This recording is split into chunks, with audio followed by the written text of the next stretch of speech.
What's going on YouTube? It's your girl Mercedes. Sadie's gang. You feel me? The gang, because we don't come with no price tag. Period. Anyways, y'all, I am back with another reaction video, guys. I am so sorry. I have been sick left and right. It just makes no sense. Honestly, I get sick very easily. But we back on the grind. Back with it. Anyways, we're back with Chris Brown, the night that changed his career forever. I don't think I've done a video on Chris Brown or anything too much with Chris Brown in it. I'm not sure. I have to go look back at some of my videos, but let's just get into it and see what this is about, because I'm a little nervous, I ain't gonna lie. But I've heard some good things, positive things, not too long ago. I see he's on tour doing his thing once again, you know what I mean? So we'll just see. I don't know. Y'all let me know in the comment section below what y'all think about this fool. I like his music. I'm just not sure about him as a person. I don't know him personally, so I can't say anything. All I know is what I see. So, yeah. Y'all let me know. Anyways. This is June Street, where the alleged altercation occurred, and sources say Chris Brown spun out of control. This happened to me, and it can happen to anybody. There are a lot of women who've experienced what I did. I'm really sorry for what went down and what happened. Now, most people know who Chris Brown is, one of the most recognizable voices in the music industry, who rose to fame as a teenager in the mid-2000s. Was started as a young, talented singer with a clean-cut image who captured the hearts of many, would later spiral into one of the most controversial chapters the music industry has ever seen. And it all traces back to one night in 2009, the night before the Grammys. In the middle of it all was Rihanna, a young Caribbean singer who moved to the United States at just 16 and quickly became one of the biggest pop stars in the world. Around that same time, she met Chris Brown, who was just 15 years old. What started as two teenagers crossing paths in the music industry eventually grew into what many considered a true power couple years later. Both were young, successful, and at the top of their careers, but behind the glamorous image, things weren't as perfect as they seemed. On February 8th, 2009, the night before the Grammys, 19-year-old Chris Brown and 20-year-old Rihanna left a Beverly Hills party in a rented Lamborghini. The two had been in a relationship for about a year and a half at that point, but that night, everything would spiral out of control. Minutes after they drove off, that Lamborghini became the scene of a violent altercation, one that would change both of their lives forever. According to police records and court documents later released, the argument started when Rihanna picked up Chris's phone and found a 3-page text from another woman. What happened next is Chris pulled the car over and tried to push her out, but the seatbelt kept her inside. Wait, he tried to what? Push her out? Buddy, you the one that got caught up. Wait a minute. Hold on. What?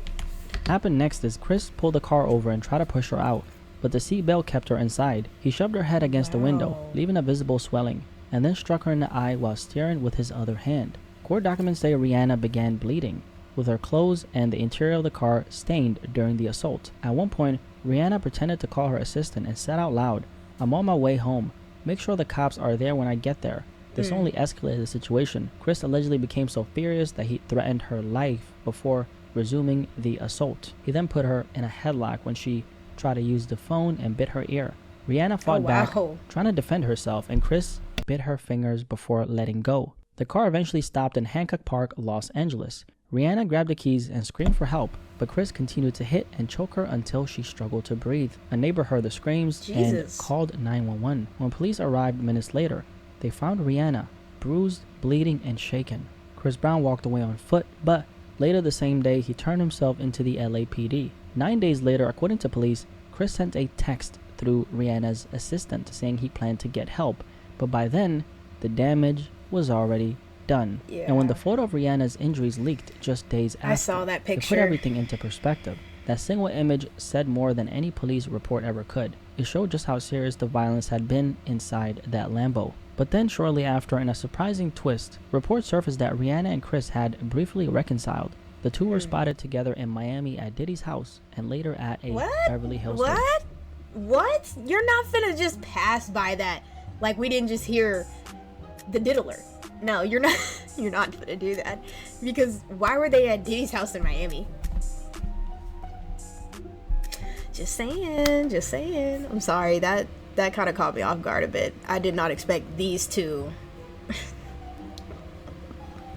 Fans were furious. Petitions started circulating under slogans like "Don't do it, Rihanna," urging her not to get back with Chris. Still, prosecutors didn't need her cooperation to move forward. On March 5th, 2009, Chris was charged with 2 felonies, felony assault and a felony count of making criminal threats. In the weeks that followed, the case dominated headlines as the world waited to see how it would all unfold, and speculation grew about whether Rihanna would be forced to testify. Then 3 months later, on June 22, 2009, Chris Brown pled guilty to felony assault in a last-minute plea deal. By admitting guilt, he avoided a full trial and the possibility of Rihanna having to take the stand and relive the details in front of the whole world. The deal meant no jail time, but it came with strict conditions: 5 years probation, a year-long domestic violence prevention program, and 6 months of community labor. The second felony Damn, bro, 5 years of probation? Like, I've never even been to... Oh my gosh. I can't do that. charge making criminal threats was dropped as part of the plea deal. He was also ordered not to have any communication with Rihanna for the next 5 years, which included phone calls and email contact. He wasn't able to come within 100 yards of her, or within 10 yards if they were at the same event. 2 months later, on August 25th, 2009, Chris was officially sentenced under the terms of the plea deal. 5 years probation and 6 months community labor for Chris Brown for his beating of Rihanna.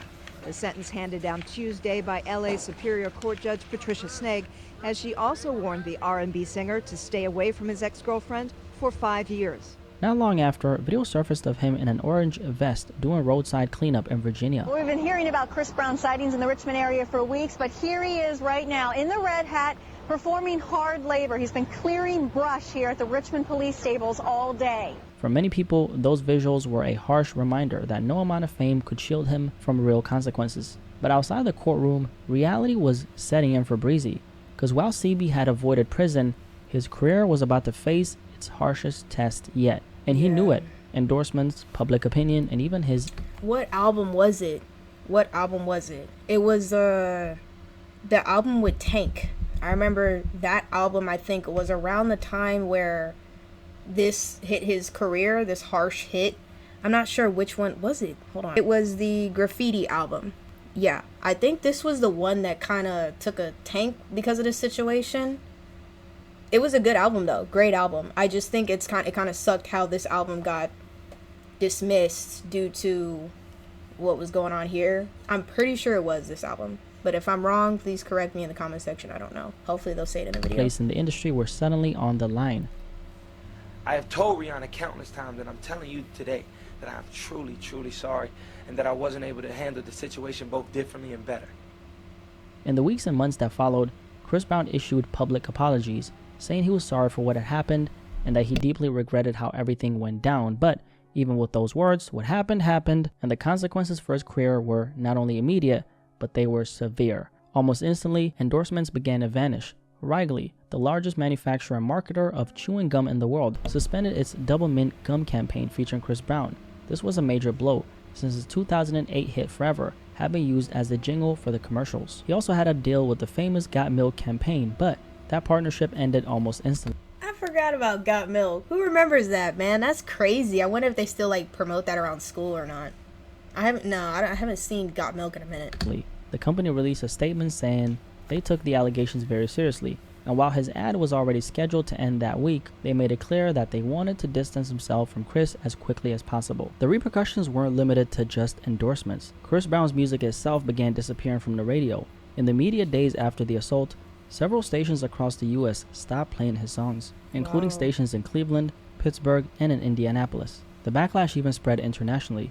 In the Cayman Islands, broadcasters announced that they would no longer be playing Chris Brown's music until the case was resolved. And the fallout didn't stop with endorsements, sponsors, or the lack of radio support. It even reached the award shows. In March 2009, more than 10,000 fans, many of them parents, signed an online petition demanding that Nickelodeon remove Chris Brown from the Kids' Choice Awards. Facing massive amounts of pressure, Chris Brown himself eventually withdrew his own name from the ballot. By mid-2009, the impact of the case was very visible in Chris's music career. For Rihanna, however, she was thriving. That November, she released I remember this album too. That one.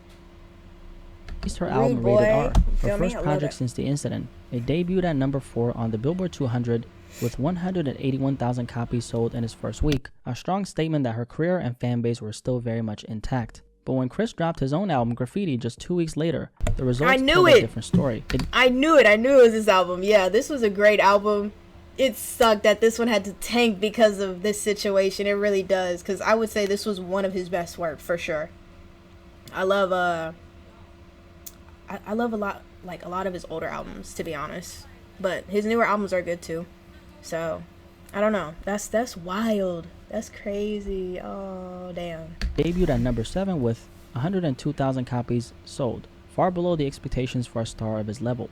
A sign that the scandal had seriously damaged his ability to connect with the mainstream audience. Behind those numbers was even a bigger problem, however. His label has shipped 400,000 copies, but only about 40% of them actually sold. Retailers told Billboard that the album was simply not moving, with one executive bluntly admitting, "I wish I could return it." Frustrated, Chris went on Twitter accusing major retailers of blackballing his project and refusing to stock the album. But music industry insiders were telling a different story. Billboard and multiple chains, including Walmart and Best Buy, confirmed that Graffiti was stocked nationwide. The reality was harsher. The album was available everywhere, but fans just weren't buying it. Around the same time, Rihanna also broke her silence in an interview with Diane Sawyer. She admitted that she was embarrassed to have fallen in love with someone who had hurt her like that, and said reconciling with Chris shortly after the situation only added to that embarrassment. Why be ashamed? Why would you be ashamed? I fell in love with that person. That's embarrassing. That's embarrassing that that's the type of person that I fell in love with. So far in love. So unconditional that I went back. More importantly, she explained that staying in that relationship would send the wrong message to millions of young girls who looked up to her. Her words made it clear that she was choosing strength and moving forward. Now, while Rihanna was on her journey of healing and publicly finding her strength, Chris was facing the steepest decline of his career. His once wholesome image was gone, and in the eyes of many, he was the face of one of the biggest scandals in music history. After the fallout, Chris began trying to repair his image and rebuild what he had lost. He went back into the studio, released new singles, and slowly worked his way back onto the chart. Wait a minute. The fuck? Wait a minute, hold on. Was that Cassie? You see what I'm talking about? Like, I didn't even know she was in that video. Hold on, I gotta go back here. What the fuck? And in the eyes of many, he was the face of one of the biggest scandals in music history. After the fallout... And look who it is. Did she... what? Wait, this had to been around the... yeah, had to been around the time she shaved her repair hair. his image and rebuild what he had lost. He went back into the studio, released new singles, and slowly worked his way back onto the charts. By 2011, it looked like the comeback was real. His album, Fame, Forgive All My Enemies, debuted at number 1 on the Billboard 200 and even earned him a Grammy for Best R&B Album. A big victory for someone the world thought was finished. But even during his recovery period, Chris's personal issues were impossible to ignore. His temper and outbursts often overshadowed his music. And a famous example came in March 2011 on Good Morning America when he crashed out after an interview. It's the interview that set off a firestorm. Recently, the restraining order against you that Rihanna had issued has been... Okay, wait a minute, y'all. Why is she bringing this up? I didn't even see this interview. relaxed. Have you all seen each other, been around each other? I mean, not really. I mean, it's not really a big deal to me now as far as that situation. This album is what I want them to talk about, and not the stuff that happened 2 years ago. Chris Brown had agreed to talk about his past on GMA. Chris was doing a live interview on Good Morning America when the host brought up the Rihanna situation. He was visibly irritated by the question, but kept his composure on camera. Once the segment ended, however, things escalated. Now this was the part I heard about. The whole, I think he threw a chair at a window or something? Reportedly stormed backstage and shattered a window, leaving shards of glass on the New York sidewalk below. He later apologized, saying he felt blindsided by the line of questioning. Although you can see me upset, I kept my composure, did my performance, and when I got back, I just let off like steam in the back. I didn't physically hurt anyone. I didn't try to hurt anyone. I just wanted to release just the anger that I had inside me. Chris and Rihanna once again briefly reconciled between 2012 and 2013, even releasing music together again. But the backlash was massive. Fans, activists, people around her, and media voices all questioned Rihanna's decision. A lot of people felt like her getting back with Chris sent a conflicting message, and it sparked one of the loudest debates of her career at the time. Meanwhile, Chris kept making headlines for his behavior, and in 2012, he was caught up in a nightclub brawl in New York with Drake's entourage, reportedly sparked by tensions over Rihanna, since both of them had yeah, they both okay. dated her. Then in early 2013, he was allegedly involved in yet another altercation, this time with Frank Ocean outside a Los Angeles recording studio. By October 2013, the spiral hit another low point. Chris was arrested in Washington, D.C. for allegedly punching a man outside the W Hotel. Because he was still on probation from the Rihanna case, This arrest put him at serious risk of real prison time. Desperate to show he was trying to change, Chris checked himself into rehab the very next day, but even there, his behavior was erratic, and shortly after, Chris got kicked out of the rehab facility after throwing a rock through his mother's car window after a joint counseling session. The following Chris, what you doing, my boy? What are you doing? I don't get it. Like, you're like, it seems like he's a... Okay, my honest opinion, like I said, I like his music. I'm not sure about him as a person. I don't know him personally. I only know what I see. And so far, I'm like, bro, obviously you have a temper. You seem like a good, genuine person, you know? But you got a temper, bro. You got some type of anger issues or something. I don't know. You know? Like the interview one, I can understand a little bit because she was obviously trying to upset you. I mean, that was clear as day. You know what I mean? Did you have to throw something through the window? No. You could have took your anger out in a different way. Sure. But I could understand why that was just kind of unacceptable. This now...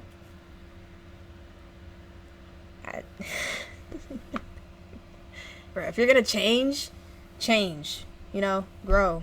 Following year in March 2014, whatever. I'm pretty sure he is at that point Chris now. was kicked out of a Malibu rehab facility where he was receiving treatment for anger management, substance abuse, and even issues tied to bipolar disorder, and was immediately sent back to jail. Although he was released in June of that year, by then it was clear that Chris Brown's name had become forever tied to scandals and controversy. Years later, Chris himself reflected on that night in the 2017 documentary Welcome to My Life. He admitted that the relationship between him and Rihanna had become toxic, with constant fights, and that during the 2009 incident, he felt like a monster. He described being in shock after hitting Rihanna, saying the moment would haunt him forever. And looking back at the photo of her injuries, he admitted, "That's not me.